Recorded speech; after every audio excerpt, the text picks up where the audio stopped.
NewsNation senior national security contributor, General Richard Newton, with me tonight here on the Hill. So too is retired U.S. Navy Rear Admiral Mark Montgomery. Gentlemen, thanks for being with us. There's a lot of news that's moving right now, and I'm going back into my inbox here because let's pick up where the president just started.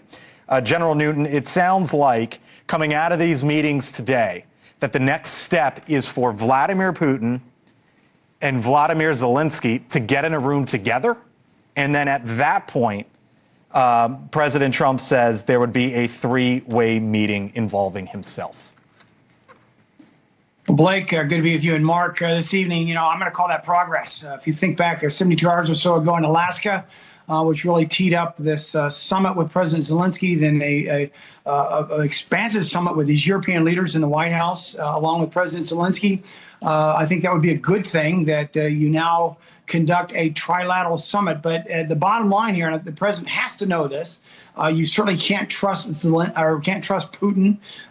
He's broken his promises before in ensuing peace agreements, but you've got to start somewhere. You've got to have this senior dialogue. I'm going to call this a good step. Admiral, let's take a step back here for a second, and let's just look at the cadence. And a lot of this has occurred in the last, call it 72 hours or so. You had Trump meeting Putin in Alaska on Friday. Earlier today, you had the scene inside the Oval, Trump and Zelenskyy, followed by the European leaders, followed by another meeting after that. And it seems like now the next step could be Zelenskyy and Putin, and then Zelenskyy, Putin, and Trump. Is that really what we're looking at here? Is that what you think plays out?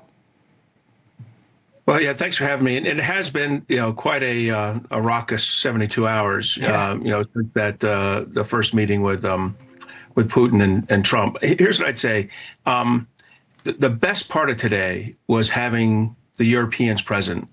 President Trump has a positive feeling towards particularly Macron and Starmer and Mark Rutte, the head of NATO. And I think having them in the room is an extremely good kind of moderating effect on President Trump.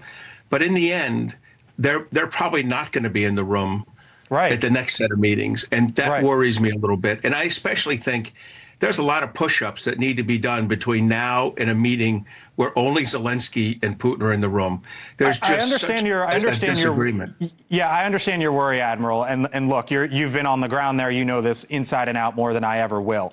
But I guess it gets to my point of, and I take your worry at your word, but I guess it gets to my point of, was this sort of the cadence to set all of this up, whether you think it's the right move or the wrong move? Look, I do think the meeting Putin first, then Zelenskyy with the Europeans is the exact right sequencing. The problem now comes the sequencing going to Zelenskyy and Putin together in a room. So I do think we're on the right glide path there. We still need to do a lot of definitions like security guarantee, reassurance force, ceasefire. These are words that I thought I knew. Yeah, I thought I knew what those words meant, up to about 3 hours ago. Details matter. General, I'll give you the last word here. Absolutely. Details matter. Security guarantees, to me, what that means is guarantees that prevent Putin from even thinking about doing a third invasion and so forth. Also, security guarantees are going to have to be led by the United States, supported by the United States, but with lots of European capabilities there, perhaps troops on the ground, but backed up by U.S. air power, U.S. intelligence, perhaps cyber offensive operations and so forth. Putin has to know that. The only thing he understands is strength, Blake. Right. I should note there is a report out tonight, hasn't been confirmed, but a report out tonight that Ukraine would be offering somewhere in the area of $100 billion worth of buying American weapons, whether that's a part of the quote-unquote security guarantee. We will see here in the upcoming hours and days. Gentlemen, I thank you both. I appreciate the perspective. I'm sure we'll be talking again here in the upcoming days. General Newton, Rear Admiral Montgomery, thank you guys. Appreciate it.